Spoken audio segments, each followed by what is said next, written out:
Mega DSC notification ను పాఠశాల విద్యాశాఖ విడుదల చేసింది. ఏపీ వ్యాప్తంగా 16,347 ఉపాధ్యాయ ఉద్యోగాలను ప్రభుత్వం భర్తీ చేయనుంది. 3 నెలల్లో డిఎస్సి ప్రక్రియను పూర్తి చేయనున్నారు.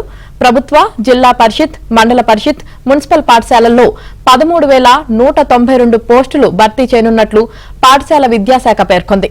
ఎస్జీటీ, స్కూల్ అసిస్టెంట్ తో పాటు 52 ప్రిన్సిపల్, 273 పీజీటీ, 1718 టీజీటీ పోస్టులను రాష్ట్ర, జోన్ స్థాయి కోటాలో భర్తీ చేయనుంది.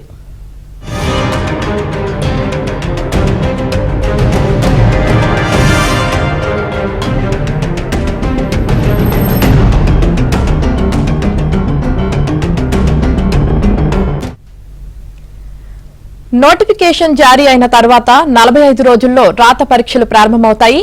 జూన్ 6న ప్రారంభమయ్యే పరీక్షలు జూలై 6 వరకు కొనసాగుతాయి. పరీక్షలు ముగిసిన వెంటనే ఎప్పటికప్పుడు ప్రాథమిక కీని విడుదల చేస్తారు.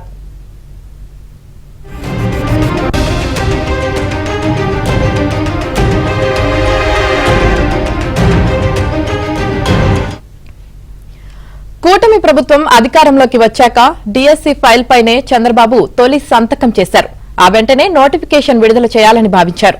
కానీ టెట్ నిర్వహణ కోసం కొంతకాలం వాయిదా వేశారు. ఈలోగా ఎస్సీ వర్గీకరణకు సుప్రీంకోర్టులో అనుకూలమైన తీర్పు రావడంతో రెండోసారి వాయిదా పడింది. తాజాగా వర్గీకరణ ప్రక్రియ పూర్తి కావడంతో మెగా డిఎస్సి షెడ్యూల్ జారీ చేశారు.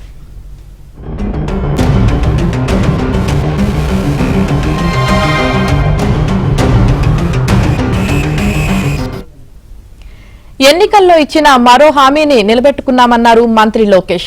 ఇవాల్టి నుంచి ఆన్లైన్లో డిఎస్సి అభ్యర్థులు అప్లై చేసుకోవచ్చని తెలిపారు. డిఎస్సి అభ్యర్థులకు శుభాకాంక్షలు తెలిపారు.